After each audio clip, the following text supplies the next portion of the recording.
কাল থেকেই শুরু হচ্ছে প্রথম ম্যাচ রয়েছে কাল বাংলাদেশ এবং আফগানিস্তানের মধ্যে শারজাতে শুরু হতে যাচ্ছে আগামীকাল রাত 9টায়। রাত 9টা থেকেই প্রত্যেকটা ম্যাচ রয়েছে শারজাতে। আপনার আসলে কি মনে হয় বাংলাদেশ এশিয়া কাপের ক্ষতটা মুছে নতুন একটা ভালো শুরু করতে পারবে কিনা? এশিয়া কাপে আফগানিস্তানের সঙ্গে এনকাউন্টারে বাংলাদেশ জিতেছিল সবশেষ সুপার ফোরের ম্যাচে। সেই সুখস্মৃতির সঙ্গে নিয়ে আবার আফগানিস্তানের বিপক্ষে খেলতে নামে, যদিও মাঠটা এবার শারজা, দুবাইয়ে নয়, আবুধাবিতে নয়। That's a different scenario in Sharjah. মানে শারজায় লাস্ট যে সিরিজটা হলো নেপাল এবং ওয়েস্ট ইন্ডিজের মধ্যে, নেপাল 2-1 সিরিজটা জিতেছে, তবে সবশেষ ম্যাচটা আবার দর্শকেটে হেরেছে, সেটা নিয়েও আমরা কথা বলবো। তো শারজা ইজ আনপ্রেডিক্টেবল। শারজার মাঠটা তুলনামূলক অনেক ছোট, কিন্তু সেটা আবার অনেক স্লো উইকেট, যে কারণে খুব বেশি রান যে সবসময় হয় সেটাও না। বসুন্ধরা টিস্যু, অশুদ্ধতার বিরুদ্ধে এক বিন্দুও ছাড় নয়। তো সবশেষ সিরিজটা আবার বিপরীত কথা বলছে, মানে ওয়েস্ট ইন্ডিজের সঙ্গে নেপালের দুটো ম্যাচে, একটা ম্যাচে নেপাল, একটা ম্যাচে ওয়েস্ট ইন্ডিজ দুর্দান্ত ব্যাটিং করেছে। সো ব্যাটারদের জন্য উপলক্ষ আছে ভালো রান করার, বোলারদের জন্য স্কোপ আছে।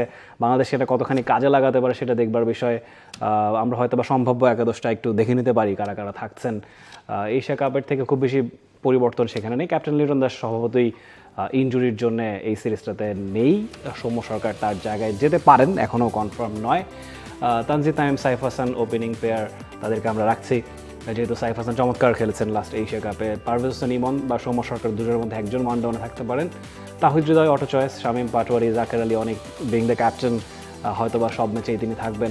শেখ মেহেদী আছেন, রিশাদ হোসেন, নাসুম আহমেদ, এই 3 স্পিনার এবং 2 এক্সপিরিয়েন্সড পেসার মুস্তাফিজুর রহমান এবং তাসকিন আহমেদ। একদমই তাই। আর বাংলাদেশের প্লেয়ারদের আসলে রিদম খুঁজে পাওয়ার জন্য এই সিরিজটা খুব দরকার, এবং শুধুমাত্র বাংলাদেশে না, আমার তো মনে হয় আফগানিস্তানের জন্য, কারণ আফগানিস্তান একদম এশিয়া কাপের টুর্নামেন্টের শুরু থেকে who is the second best team of Asia, এইটা নিয়েই কিন্তু আসলে অনেক আলোচনা চলেছে যে ইন্ডিয়াকে তো ধরাই হচ্ছে 1 নম্বর, তো 2 নম্বর আসলে কে থাকছে? Pakistan, Bangladesh, Sri Lanka and then Afghanistan. এই 4টা নামই বারবার ঘুরে ফিরে এসেছে, এবং শুরু থেকে all of the analyst maximum তারাই কিন্তু আফগানিস্তানকে সেই স্পটটাতে রাখতে চেয়েছে বেশি সম্ভব। কারণ নর্মালি বাকি যে 3টা নাম, বাংলাদেশ, শ্রীলঙ্কা এবং পাকিস্তান, এই 3টা নাম কিন্তু প্রায় অন অ্যান্ড অফ অবস্থায় শুরু করেছিল এশিয়া কাপটা। সেখানে আফগানিস্তানকে আমরা জানি যে কোনো বড় মঞ্চ হলে তারা আরও বেশি ভয়ঙ্কর হয়েছে।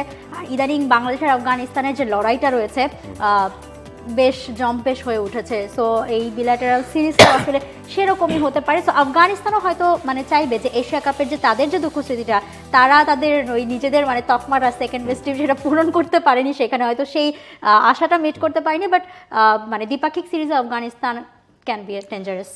সেকেন্ড বেস্ট টিম বলতে এখন এই মুহূর্তে আসলে পাকিস্তানকেই ধরতে হবে, as they are the runners up of the final of Asia Cup. India অবধারিতভাবেই চ্যাম্পিয়ন হয়েছে, যেটা টুর্নামেন্ট শুরুর আগে থেকে আমরা স্পেকুলেট করছিলাম। এই টিমটা আসলে কোনো ঘাটতি ইন্ডিয়ার আপনার চোখে পড়বে না সেখানে। যাই হোক, এখন আফগানিস্তানের কথায় যদি আসি, আফগানিস্তান টিমটাতেও আসলে T20 ফরম্যাট বিবেচনায় খুব বেশি ঘাটতি এই টিমটা নেই। হয়তো বা হ্যাঁ, পেস ডিপার্টমেন্টটা একটু নড়বড়ে, মিডল অর্ডারটা সব দিন ক্লিক করে না। তাদের আসলে অনেক বেশি টপ অর্ডার হেভি টিম কিন্তু আফগানিস্তান। বাংলাদেশের ক্ষেত্রে যেমন কোনো দিন টপ অর্ডার ক্লিক করছে, কোনো দিন মিডল অর্ডার ক্লিক করছে, ওদের ম্যাক্সিমাম ডেইসেই ওই ইব্রাহিম জাদরান বলুন, সিদ্দিকুল্লাহ অতল বলুন বা রহমানুল্লাহ গুরবাস, তারাই আসলে ত্রাতা হয়ে দাঁড়ান। আমাদের টপ অর্ডারটাও ফ্লারিশ করছিল। লেটলি আমরা দেখেছি তানজিদ তামিম, পারভেজ হোসেন এবং অন অ্যান্ড অফ কেউ না কেউ ভালো খেলছিলেন। এই এশিয়া কাপে আবার দেখা গেছে যে শুরুর দিকে দুজনের কেউই ভালো করতে পারছিলেন না। পরবর্তীতে তানজিদ তামিম অবশ্য একটা হাফ সেঞ্চুরি পেয়েছেন। সাইফ হাসান, তার কামব্যাকটা নিয়ে আলাদা করে বলতে হয় যে আসলে T20 ফরম্যাটেই সাইফ হাসান আজকে থেকে হয়তো বা 6 মান্থস আগেও আপনাকে জিজ্ঞেস করলে আপনি হয়তো বা খুব একটা তাকে বিবেচনায় রাখতেন না। সেখান থেকে এখন সাইফ হাসান এই টিমে মনে হচ্ছে যে আমরা একাদশে তাকে জায়গা করে দিয়েছি। এটা বড় যে টুর্নামেন্টগুলো আছে, Asia cup, world cup, T20 world cup, এসবের একটা প্লাস পয়েন্ট কিন্তু এটা, যে আপনি যদি বড় মঞ্চে নিজেকে প্রমাণ করতে পারেন সেটা একটা আলাদা ইম্প্যাক্ট রাখে। এর আগে আমরা তানজিদ তামিমকে দেখেছি 2023 পঞ্চগড়ের বিশ্বকাপের আগে তিনি বিবেচনায় এসেছিলেন, পুরো টুর্নামেন্ট খেলেছিলেন, হি ওয়াজ নট সাকসেসফুল, কিন্তু 2-1টা ইনিংসে নিজের পরিচয় তিনি রাখতে পেরেছেন, ছাপ রাখতে পেরেছেন, সেই সম্ভাবনাটা দেখা গেছে, যে কারণেই তানজিদ তামিম কিন্তু এখন regardless of any limited over format সেখানে তিনি অটো চয়েস হয়ে গিয়েছেন। So this is the beauty of cricket.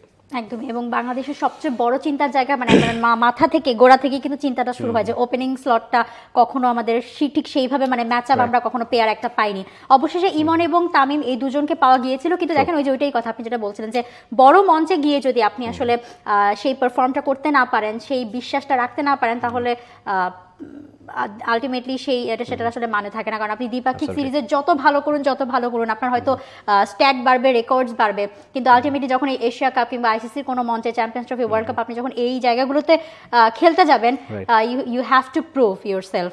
এবং বাংলাদেশের হয়ে সাইফ হাসান যেই কাজটা খুব স্মুথলি আসলে এবারে এশিয়া কাপে করতে পেরেছে, বাকিদের কথা, এবং যেমন মুস্তাফিজকে নিয়ে নতুন করে কিছু বলা নাই, তাসকিনকে নিয়ে বলতে পারেন। সো বোলিং ডিপার্টমেন্ট তো লাস্ট আমাদের অনেক বছর ধরেই ভালো খেলে যাচ্ছে, ব্যাটিংটা নিয়ে হতাশা ছিল কিছু কিছু। এখন আসলে অবস্থা যেমন ওপেনিং স্লটে এখন একজন দুজন তো মাথাচাড়া দিয়ে উঠছে, বাট মিডল অর্ডারটা এখনো কিছুটা কনসার্নের জায়গা রয়ে গেছে বাংলাদেশের জন্য।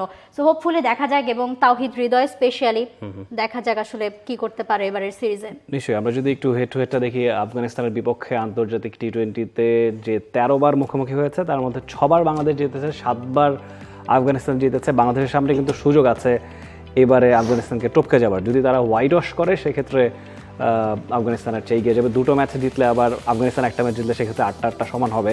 ওয়ানডেতে বাংলাদেশ আফগানিস্তানের চেয়ে অনেকখানি এগিয়ে পরিসংখ্যানের হিসেব করলে, কিন্তু টি-20তে এইবারের এশিয়া কাপের আগেও কিন্তু আমরা অনেকবার বলছিলাম যে Afghanistan they did something right about their টি-20 ইনফ্রাস্ট্রাকচার। তাদের ঘরোয়া ক্রিকেট যে খুব প্রমিনেন্ট সেটা না, মোস্টলি আউটসোর্স করেই কিন্তু তাদের প্লেয়াররা নিজেদেরকে ডেভেলপ করেন। মানে আউটসোর্স অ্যাজ ইন বিপিএলে খেলছেন, আইপিএলে খেলছেন, বিগ ব্যাশে খেলছেন, সারা দুনিয়ার ফ্র্যাঞ্চাইজি লিগে। মানে আফগানিস্তানের এই টিমটারই অনেক অ্যাভারেজ প্লেয়ারও সেই সুযোগটা পান। আমাদের যেটা অনেক বড় ঘাটতি, আমরা 2-3 জনের নামের বাইরে আপনি বলতে পারবেন না যে খুব বেশি ফ্র্যাঞ্চাইজি ক্রিকেট খেলেছে। সাকিব আল হাসান, মুস্তাফিজুর রহমান, ক্ষণে ক্ষণে 2-1 জন পেয়েছেন। তামিম ইকবাল এলপিএলে খেলেছেন, সিপিএলে মাহমুদুল রিয়াদ খেলেছেন। খুব বেশি নাম আমাদের নেই, এবং কারেন্ট টিমে তো আরও নেই, আপনি কিন্তু আসলে খুঁজেই পাবেন না। যদিও রিশাদ হৃদয়রা খেলেছেন, কিন্তু আসলে ওই অর্থে বলার মতো যে আমাদের প্লেয়াররাও ফ্র্যাঞ্চাইজি দাপিয়ে বেড়ায় বিশ্ব ক্রিকেটে, এটা আসলে বলা যায় না। আপনি যখন হেড টু হেডটা দেখাচ্ছেন, আমার একটা কথা মনে পড়ছিল, সূর্য কুমারের কথাটা, ইন্ডিয়া পাকিস্তান রাইভালরি যেটা বলেছিলেন, যে এটা যখন আসলে আপনার এরকম মানে 5-13, 6-13 এরকম হয়ে যায়, তখন তো আসলে এটা রাইভালরি ওই অর্থে থাকে না। তো বাংলাদেশ আর আফগানিস্তানের এখন সেই অবস্থাটা আছে, মানে একদম দারুণ একটা রাইভালরি আমরা আসলে আশা করতেই পারি। For more updates, subscribe to our YouTube channel and click on the bell icon. Follow us on Facebook and Instagram. Download T-Sports app to enjoy exciting games and highlights. Visit tsports.com.